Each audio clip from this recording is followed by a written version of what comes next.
برادران ملت اسلامیہ، السلام علیکم ورحمۃ اللہ تعالی وبرکاتہ۔ الحمدللہ رب العالمین، والعاقبۃ للمتقین،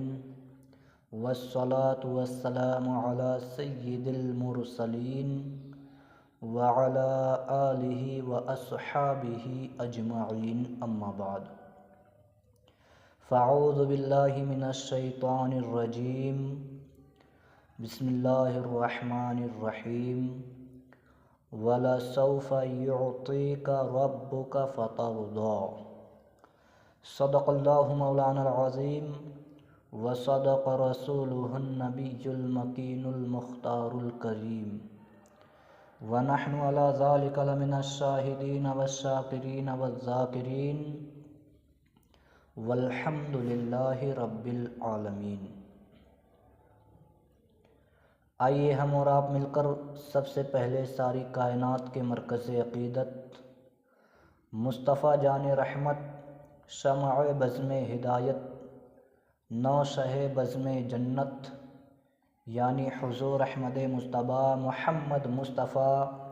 صلی اللہ تعالی علیہ وسلم کی بارگاہ میں اپنی غلامی کا ثبوت دیتے ہوئے بآواز بلند درود پاک پڑھیں۔ اللہم صلی علی سیدنا و مولانا و ملجانا محمد معدن الجود والکرم، وآلہ الکرام و اصحابہ العظام و ابنہ الکریم وبارک وسلم۔ سرکار اعلیٰ حضرت امام اہل سنت الشاہ امام احمد رضا خاں فاضل بریلوی علیہ الرحمہ حضور پاک صلی اللہ تعالی علیہ وسلم کی بارگاہ میں خراج عقیدت کچھ اس طرح پیش کرتے ہیں اور عرض کرتے ہیں، عرش حق ہے مسند رفاعت رسول اللہ کی، عرش حق ہے مسند رفاعت رسول اللہ کی، دیکھنی ہے حشر میں عزت رسول اللہ کی۔ اور کہتے ہیں قبر میں لہرائیں گے تا حشر چشم نور کے، قبر میں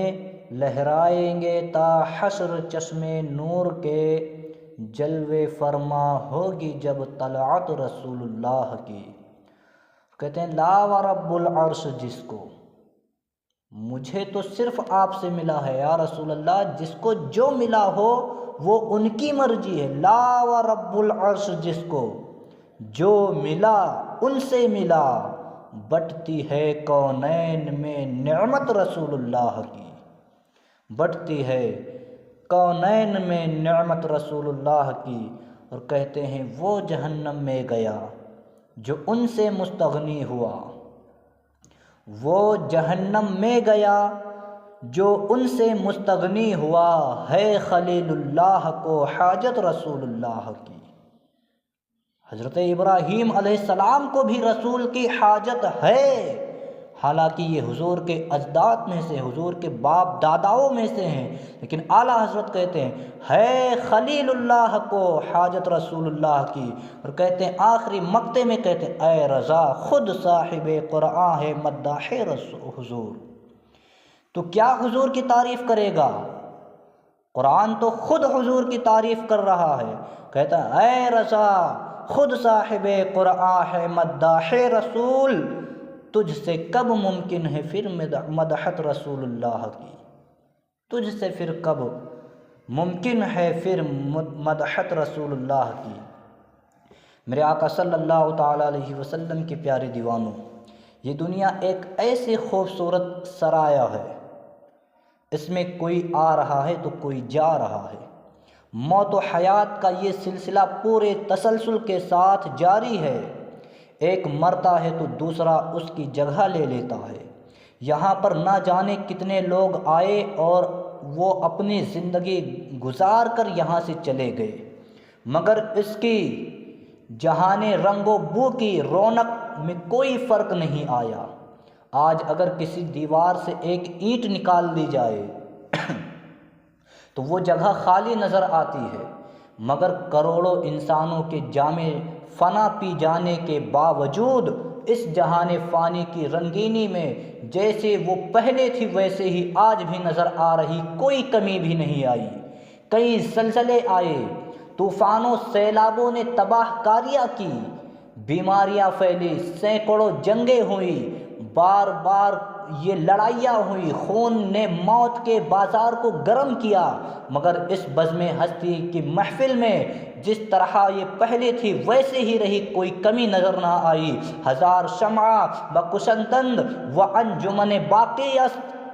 اس جہان کے بنانے والے خالق و مالک نے اعلان فرما رکھا ہے کہ ایک دن ایسا بھی آنے والا ہے جب اس باغ ہستی میں ایسی خزاں آئے گی کہ اس کی رعنائیاں ختم ہو جائے گی اور مجلس کائنات کا نظام درہم برہم ہو جائے گا، زمین و آسمان ایک دوسرے کے ساتھ ٹکرا کر چور چور ہو جائیں گے۔ رب قرآن مقدس میں ارشاد فرماتا ہے کل من علیہا فان ویبقا وجہ ربک ذو الجلال والاکرام، جو زمین پر ہے سب کو فنا ہونا ہے، اور جو تمہارے پروردگار کی ذات جو صاحب جلال و عظمت والی ہے وہ باقی رہے گی۔ پھر خالق دو جہاں اللہ رب العالمین جل شانہ وعلا اپنی صفت خلق اور سجا و جسا کا منظر دکھانے کے لیے نئی زمین اور نئی دنیا اور نئی آسمان پیدا فرمائے گا، جیسا کہ ارشاد باری تعالیٰ ہے یوم تبدل الارض غیر الارض والسماوات وبرزوا للہ الواحد القہار۔ اللہ تبارک و تعالیٰ ارشاد فرماتا ہے جس دن یہ زمین دوسری زمین سے بدل جائے گی اور آسمان بھی بدل جائیں گے اور سب لوگ اس ایک قابو پر رکھنے والے خدا کے حضور نکل آئیں گے۔ اللہ تبارک و تعالیٰ قرآن حکیم نے اس دن کو روز قیامت کہا ہے اور اس دن کی ہولناکیوں کو اس طرح بیان فرمایا ہے۔ رب فرماتا ہے اذا زلزلت الارض زلزالها واخرجت الارض اثقالها وقال الانسان ما لها يومئذ تحدث اخبارها۔ رب فرماتا ہے جب زمین خوب ہلائی جائے گی اور وہ اپنا بوجھ نکالے گی اور انسان کہے گا کہ زمین کو کیا ہوا، اس دن وہ اپنی حالت بیان کرے گی۔ قرآن مجید میں اللہ تبارک و تعالی ارشاد فرماتا ہے اذا السماء فطرت واذا الكواكب انتثرت، جب آسمان پھٹ جائے گا اور جب ستارے جھڑ پڑیں گے۔ اللہ تبارک و تعالیٰ ارشاد فرماتا ہے وَإِذَا الْبِحَارُ فُجِّرَتْ وَإِذَا الْبِحَارُ فُجِّرَتْ، اور جب یہ جھڑ پڑیں گے اور جب دریا بہہ کر ایک دوسرے میں مل جائے گی۔ اللہ اکبر، ذرا قربان جائیں اس وقت کیسا حال ہوگا، یہ دنیا کس طریقے سے ہوگی اور لوگوں کی کیفیت کیسے ہوگی۔ اللہ اکبر، یوم قیامت کے دن یعنی روز قیامت ساری کائنات کا خالق و مالک اپنی جملہ مخلوقات کو ایک میدان میں جمع فرمائے گا، اور اللہ تبارک و تعالیٰ کا ارشاد گرامی ہے وَيَوْمَ نَحْشُرُ مِنْ كُلِّ أُمَّةٍ فَوْجًا، جس دن ہم ہر قوم کو میں سے ایک گروہ کو اکٹھا کریں گے۔ اللہ اکبر، ذرا آپ غور کریں، یہ اور کوئی کہے تو بات کو سمجھ آئے یا نہ سمجھ میں آئے، لیکن رب قرآن مقدس میں فرما رہا ہے کہ میں جس دن ہر قوم میں سے ایک گروہ کو اکٹھا کروں گا۔ اللہ اکبر، جس دن وہ لوگ پروردگار عالم کے حضور کھڑے ہوں گے، یوم لا ینفع مال ولا بنون، اور جس دن نہ مال کام آئے گی اور نہ اولاد کام آئیں گے۔ اللہ اکبر، آج ہم دنیا کے لیے، دنیا میں مال جمع کرنے کے لیے ہم ادھر ادھر ٹھوکریں کھاتے پھرتے ہیں، محنت و مشقت اٹھاتے ہیں اپنی اولاد کی پرورش کے لیے، ہم طرح طرح کی مشکلوں کو ہم طے کرتے ہوئے نظر آتے ہیں، لیکن رب فرماتا ہے نہ مال کام آئے گی اور نہ یہ اولاد کام آئیں گے، جسے اللہ رب العزت قرآن مقدس میں بیان فرمایا ہے، اور ایک مقام پر ارشاد فرماتا ہے یوم لا یغنی مولا عن مولا شیئا، جس دن کوئی دوست دوسرے دوست کو کوئی نفع نہ پہنچا سکے گا۔ یوم یفر المرء من اخیہ وامہ وابیہ وصاحبتہ بنیہ، جس دن آدمی اپنے بھائی اور اپنی ماں اور اپنی بیوی اور اپنے بیٹوں سے بھاگے گا۔ ذرا غور کریں وہ کیسا وقت ہوگا۔ آج ہم اپنے اولاد کے لیے، اپنے ماں، اپنے بھائی، اپنے دوست، اپنے احباب کے لیے ہم کیا کیا کرتے نظر آتے ہیں۔ ہم دنیا میں حرام و حلال کرتے ہیں، ہم اس لیے حلال و حرام کرتے ہیں تاکہ ہمارے اولاد اچھے طریقے سے عیش و آرام کی زندگی جی سکے۔ میرے آقا صلی اللہ علیہ وسلم کے پیارے دیوانوں، رب فرما رہا ہے اس دن کوئی کام نہیں آئے گا، صرف کام آئے گی تو وہ تمہارا عمل کام آئے گا۔ جو تمہارا مصطفیٰ جان رحمت صلی اللہ علیہ وسلم سے رشتہ قائم ہے وہ رشتہ تمہارے کام آئے گا۔ اللہ تبارک و تعالیٰ فرماتا یعرف المجرمون بسیماہم، گناہ گار اپنی پیشانی سے پہچانے جائیں گے۔ آج ہم دنیا میں گناہ کرتے پھرتے ہیں، ہمیں کوئی خوف ہوتا ہی نہیں، ہم اپنے آپ کو یہ محسوس کرتے ہیں کوئی دیکھ نہیں رہا۔ یاد رکھنا رب کی ایسی ذات ہے جو ہمیشہ دیکھتا ہے اور ہمیشہ دیکھنے والا ہے، ہر جگہ وہ موجود ہے۔ اللہ تبارک و تعالیٰ دیکھ رہا ہے۔ میرے آقا صلی اللہ علیہ وسلم کے پیارے دیوانوں، اللہ رب العزت کا ارشاد گرامی ہے وَأَمْتَازُ الْيَوْمَ أَيُّهَا الْمُجْرِمُونَ، اے گناہ گارو آج نیکوکاروں سے الگ ہو جاؤ۔ جب قیامت کے میدان میں یہ حکم ہوگا کہ تم گناہ گاروں سے الگ ہو جاؤ، نیکوکاروں سے الگ ہو جاؤ، اس وقت سب کو معلوم ہو جائے گا کہ دنیا کے اندر کون اور کس طریقے کا آدمی کیسا تھا۔ میرے آقا صلی اللہ علیہ وسلم کے پیارے دیوانوں،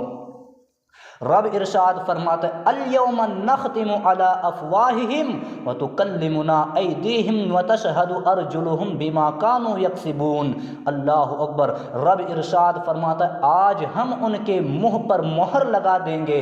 اور ان کے ہاتھ ہم سے کلام کریں گے اور پاؤں ان کی گواہی دیں گے جو وہ کیا کرتے تھے۔ ذرا آپ غور کریں، دنیا کے اندر ہم کہتے ہیں یہ میرا پیر ہے، یہ میرا ہاتھ ہے، یہ میری زبان ہے، لیکن یاد رکھنا رب فرما رہا ہے قیامت کے دن یہ تمہاری پیر تمہارے گواہ دیں گے، ہاتھ یہ تمہارے مجھ سے کلام کریں گے اور یہ جواب دیں گے جو تم دنیا میں کیا کرتے تھے۔ میرے آقا صلی اللہ علیہ وسلم کے پیارے دیوانوں،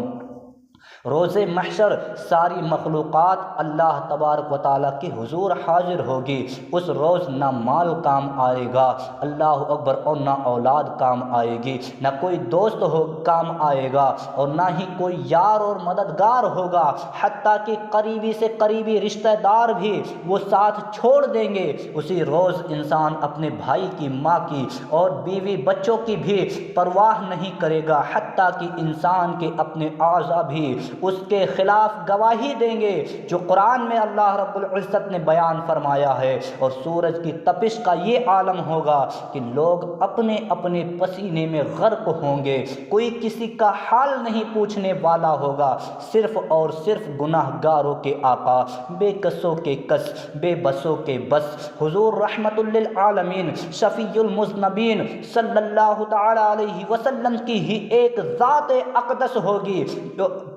جو اپنے امتیوں کی شفاعت فرمائیں گے اور اللہ تبارک و تعالیٰ کے قہر و غضب سے نجات دلائیں گے۔ سب رشتے ناطے ٹوٹ جائیں گے لیکن نسبت رسول کا جو رشتہ ہے وہ ہمیشہ قائم رہے گی۔ ایک شاعر نے اس طرح لکھا ہے ہر نظر کانپ اٹھے گی محشر کے دن، خوف سے ہر کلیجہ دہل جائے گا، اوڑھ کر کالی کملی وہ آ جائیں گے، سارا محشر کا نقشہ بدل جائے گا، سارا محشر کا نقشہ بدل جائے گا۔ میرے آقا صلی اللہ علیہ وسلم کے پیارے دیوانوں، کوئی کام نہیں آئے گا، نہ مال کام آئے گی، نہ اولاد، سب ایک دوسرے سے بھاگتے ہوئے نظر آئیں گے، سب ایک دوسرے سے رشتہ توڑتے ہوئے نظر آئیں گے، کوئی کسی کو پہچاننے والا نہیں ہوگا۔ باپ بیٹے سے بھاگے گا، ماں اپنے بیٹے سے بھاگے گی، بیٹا باپ سے بھاگے گا، ماں بیٹی سے بھاگے گی، ہر طریقے سے ایک دوسرے اپنے اپنے قریبی سے قریبی رشتہ دار سے بھاگتے ہوئے نظر آئیں گے۔ اس وقت نسبت رسول کام آئے گی، اس وقت مصطفیٰ جان رحمت صلی اللہ علیہ وسلم سے جو نسبت ہے تمہارا وہی ایک نسبت کام آئے گا۔ اللہ اکبر۔ حضرت انس رضی اللہ تعالی عنہ سے روایت ہے کہ حضور نبی کریم صلی اللہ علیہ وآلہ وسلم نے ارشاد فرمایا، شفاعتی لأہل الکبائر من امتی، اللہ کے پیارے حبیب صلی اللہ علیہ وسلم ارشاد فرماتے ہیں میری شفاعت میری امت میں کبیرہ گناہ کرنے والوں کے لیے ہوگی۔ اس مقام پر کسی شاعر نے کیا خوب لکھا ہے، فرشتے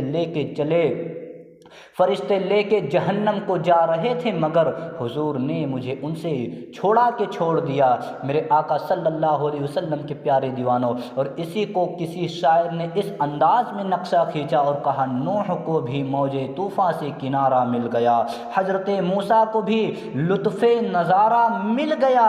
اور الغرض ہر بے ساچاروں کو بھی چارہ مل گیا، ہم غریبوں کو محمد کا سہارا مل گیا، ہم غریبوں کو محمد کا سہارا مل گیا۔ میرے آقا صلی اللہ علیہ وسلم کے پیارے دیوانوں، یہاں پر ایک سوال پیدا ہو سکتا ہے، جیسا کہ حدیث پاک میں نے بیان کی، مشکات شریف کی حدیث پاک، اللہ کے پیارے حبیب فرماتے ہیں کہ میری شفاعت میری امت میں کبیرہ گناہ کرنے والوں کے لیے ہوگی۔ ذرا آپ بتائیے،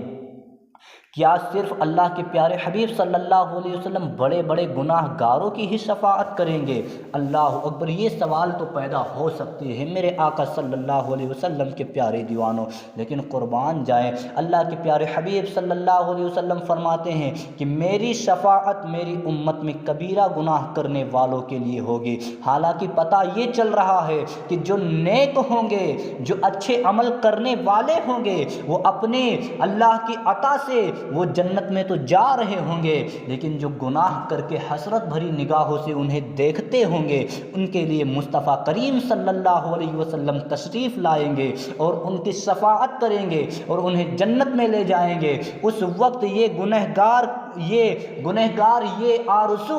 نیکوکار آرزو کریں گے، کاش میرے پاس بھی کوئی گناہ ہوتا تاکہ مصطفیٰ جان رحمت صلی اللہ علیہ وسلم کی شفاعت نصیب ہو جاتی۔ میرے آقا صلی اللہ علیہ وسلم کے پیارے دیوانوں،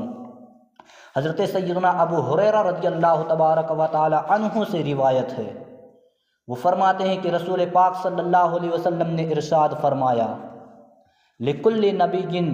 دعوت یدعو بہا وارید ان اخبتی شفاعتا لامتی فی الآخرہ۔ اللہ کے پیارے حبیب صلی اللہ علیہ وسلم فرماتے ہیں، ہر نبی کو ایک دعا کی اجازت ہوئی جو انہوں نے مانگ لی، میں نے اپنی دعا قیامت کے دن قیامت کے لیے رکھی ہے، اسے سنبھال کر رکھی ہے، اس روز شفاعت کروں گا اس دعا کی بدولت۔ میرے آقا صلی اللہ علیہ وسلم کے پیارے دیوانوں، علماء کرام فرماتے ہیں کہ اس سے مراد وہ دعا ہے جس کو قبولیت کا قبل از وقت، یعنی قبولیت دعا کرنے سے پہلے وہ وعدہ فرما لیا گیا ہے، یعنی انبیاء کرام علیہ السلام کو ایک خاص دعا دی گئی جو وہ دعا کرنے سے پہلے ان کی دعا قبول ہو جاتی ہے۔ ویسے بھی انبیاء کرام کی دعائیں یہ مستجاب الدعوات ہوا کرتی ہیں، لیکن ہمارے آقا و مولا صلی اللہ علیہ وسلم کی اتنی دعاؤں نے شرف قبولیت حاصل کیا ہے کہ جن کو ہم شمار بھی نہیں کر سکتے، جیسا کہ سرکار اعلیٰ حضرت امام اہل سنت فاضل بریلوی علیہ الرحمہ نے شعر کے ذریعے بیان فرمایا، کہا اجابت کا صحرا عنایت کا جوڑا، دلہن بن کے نکلی دعائے محمد، اجابت نے بڑھ کر گلے سے لگایا، بڑی ناز سے جب دعائیں پڑھی ناز سے جب دعائے محمد صلی اللہ علیہ وآلہ وسلم۔ میرے آقا صلی اللہ علیہ وسلم کے پیارے دیوانوں، سلطان دو جہاں مالک کون و مقام صلی اللہ علیہ وسلم نے ارشاد فرمایا کہ ہر نبی کو ایک ایسی دعا دی گئی کہ جس کی قبولیت کا خالق نے مانگنے سے پہلے وعدہ فرما لیا تھا۔ حضرت آدم علیہ السلام نے وہ دعا اپنی مانگ لی، نوح علیہ السلام نے وہ دعا عرض کر لی، حضرت موسیٰ اور عیسیٰ علیہ السلام نے بھی وہ دعا مانگ لی، غرض کہ ہر نبی نے اللہ سے کچھ نہ کچھ مانگ لیا۔ سلطان مدینہ سرور سینہ صلی اللہ علیہ وآلہ وسلم نے فرمایا کہ میں نے وہ دعا نہیں مانگی، میں وہ دعا بروز محشر مانگ کر اپنے گنہگار امتیوں کی بخشش طلب کروں گا۔ حضرت مولانا روم علیہ الرحمہ نے اسی طریقے سے، اسی لیے تو کیا خوب فرمایا کہ سید و سرور و محمد و نور جاں، بہتر و مہتر و شفیع مجرماں، اور بہترین و محترین انبیاء جز محمد نیست در ارض و سما، جز محمد نیست در ارض و سما۔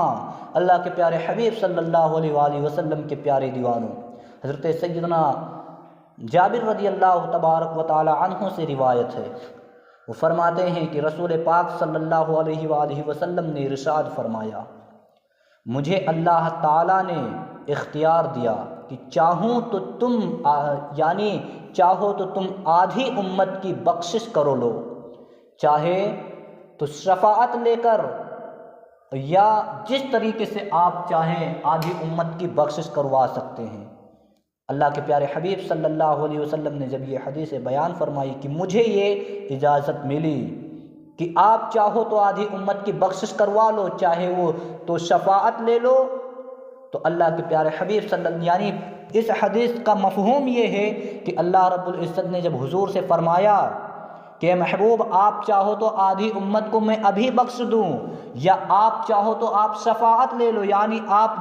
جس کو چاہیں اسے آپ بخشش دلوا سکتے ہیں، تو اللہ کے پیارے حبیب صلی اللہ علیہ وسلم سے فرماتے ہیں فاخترت الشفاعتی، تو میں نے شفاعت کو اختیار کر لیا، میں آدھی امت کی بخشش کو نہیں مانگا بلکہ میں نے شفاعت کو اختیار کیا، میں شفاعت کو لے لیا۔ ہمارے غمخوار آقا و مولا صلی اللہ علیہ وسلم نے آدھی امت کی بخشش و مغفرت حاصل کرنے کے بجائے شان شفاعت کو قبول فرمایا، تاکہ اللہ تعالیٰ کی بارگاہ اقدس میں دعا فرما کر ساری امت کی بخشش کروں اور جنت میں انہیں لے جاؤں، جن کا بھری دنیا میں کوئی بھی نہیں ہوتا، جو اس وقت لاچار ہو جائیں گے، کوئی ان کا مددگار نہیں ہوگا، ان کی میں شفاعت کر کے انہیں جنت میں لے جاؤں۔ میرے آقا صلی اللہ علیہ وآلہ وسلم کے پیارے دیوانوں، حضور شفیع معظم سرور دو عالم صلی اللہ علیہ وآلہ وسلم نے ارشاد فرمایا انا سید ولد آدم یوم القیامت ولا فخر وبیدی لواء الحمد ولا فخر، میں روز قیامت تمام اولاد آدم میں سردار ہوں گا اور میرے ہاتھ میں لواء الحمد ہوگا اور میں اس پر فخر نہیں کرتا۔ میرے آقا صلی اللہ علیہ وسلم کے پیارے دیوانوں، اسی طریقے سے حضرت ابی ابن کعب رضی اللہ تعالی عنہ سے روایت ہے کہ رسول اللہ صلی اللہ علیہ وسلم نے ارشاد فرمایا اذا کان یوم القیامت کنت امام النبیین وخطیبہم وصاحب شفاعتہم، کہ جب قیامت کا روز ہوگا تو میں نبیوں کا امام اور ان کا خطیب اور صاحب شفاعت ہوں گا۔ سیدنا حضرت عبداللہ ابن عمر بن العاص رضی اللہ تعالی عنہ سے روایت ہے کہ ایک روز حضور پاک صلی اللہ علیہ وسلم نے قرآن حکیم کی آیتیں تلاوت فرمائی، جن میں حضرت ابراہیم علیہ السلام کا ذکر ہے، رب انہن اضللن کثیرا من الناس فمن تبعنی فانہ منی، اے پروردگار انہوں نے بہت سے لوگوں کو گمراہ کیا ہے، سو جس نے میرا کہنا مانا وہ میرا ہے۔ اور حضرت ابراہیم علیہ السلام نے بھی کہا انا تعذبہم فانہم عبادک، اگر تو ان کو عذاب دے گا تو یہ تیرے بندے ہیں۔ ان آیات بینات کو تلاوت کرنے کے بعد حضور نبی کریم صلی اللہ علیہ وسلم نے اپنے ہاتھ اٹھائے اور بارگاہ رب العزت میں عرض کی اللہم امتی امتی و بقا، اے اللہ میری امت اور رو دیے۔ بس اللہ تبارک و تعالیٰ نے حضرت جبرائیل علیہ السلام سے فرمایا کہ محمد صلی اللہ علیہ وسلم کی طرف جاؤ اور ان سے پوچھو کہ آپ کو کس بات نے رلایا ہے۔ حالانکہ رب تو ہر چیز جاننے والا ہے، لیکن نبی کی شان کو اللہ رب العزت کس طریقے سے بیان فرما رہا ہے۔ حضرت جبرائیل کو حکم دے رہا ہے جاؤ میرے محبوب سے پوچھو کس بات نے آپ کو رلایا ہے۔ تو حضرت جبرائیل علیہ السلام بارگاہ نبی اکرم صلی اللہ علیہ وسلم پہ حاضر ہوئے اور آپ صلی اللہ علیہ وسلم سے رونے کی وجہ دریافت کی، تو آپ صلی اللہ علیہ وسلم نے انہیں اپنے رونے کے متعلق بتایا۔ پھر اللہ تعالیٰ نے جبرائیل علیہ السلام سے فرمایا اذهب الى محمد فقل انا سنرزیک فی امتک ولا نسؤک، محمد صلی اللہ علیہ وسلم کے پاس جاؤ اور کہو کہ ہم انہیں عنقریب ان کی امت کے معاملے میں راضی کریں گے اور وہ غم نہ کریں۔ فترضا، جیسے کہ میں نے آیت شروع میں جو آیت پڑھی ولا سوف یعطیک ربک فترضا، قرآن مقدس میں اللہ تبارک و تعالیٰ نے ارشاد فرمایا ولا سوف یعطیک ربک فترضا، اور ان قریب ہم آپ کو اتنا دیں گے کہ تم راضی ہو جاؤ گے۔ جب یہ آیت کریمہ نازل ہوئی تو صحابہ اکرام فرماتے ہیں کہ رسول پاک صلی اللہ علیہ وسلم نے ارشاد فرمایا میں اس وقت تک راضی نہیں ہوں گا جب تک میری ساری امت کی بخشش نہ کی جائے۔ اسی لیے تو ہم کہتے ہیں دوزخ میں تو کیا میرا سایہ بھی نہ جائے گا، کیونکہ ہم رسول اللہ صلی اللہ علیہ وسلم کے امتی ہیں اور ان کے سچے غلام ہیں، اور یہ سچے غلام کی نسبت ایسے ظاہر کرو کہ کوئی دیکھے تو یہ کہے کہ یہ تو غلام مصطفیٰ ہے۔ ہم گنہگاروں سیاکاروں کے لیے اللہ کے محبوب صلی اللہ علیہ وسلم تین روز تک مسلسل غاروں میں سجدہ کرتے روتے رہتے، اور ہم گنہگاروں کی بخشش و مغفرت کے لیے ساری رات وہ قیام فرماتے، یعنی نماز میں کھڑے رہتے، اور ہمارے لیے عرش پہ دعائیں مانگی، ہمارے لیے فرش پہ دعائیں مانگی، اور اب بھی روضہ اقدس میں سے ہمارے لیے اللہ کریم جل شانہ سے بخشش طلب فرما رہے ہیں۔ دوزخ میں تو کیا میرا سایہ بھی نہ جائے گا، جن کا نبی شافع محشر والی بے کسا سید المرسلہ باعث ایوا حاکم کون و مکا وارث جنت محبوب رب دو جہاں شفیع مجرمہ ہو،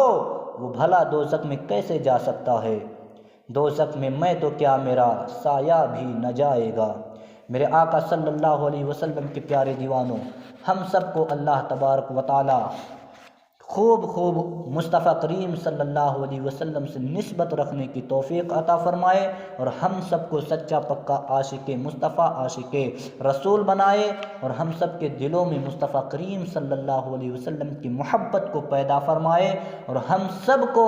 شریعت مصطفیٰ پر عمل کرنے کی توفیق عطا فرمائے۔ کہنے سننے سے زیادہ ہم سب کو عمل کی توفیق عطا فرمائے۔ اللہ تبارک و تعالیٰ کی بارگاہ میں جو کچھ کہنے سننے میں غلطی ہوئی اپنے حبیب کے صدقے تو خیر معاف فرمائے۔ وما علینا الا البلاغ المبین۔ السلام علیکم ورحمۃ اللہ وبرکاتہ۔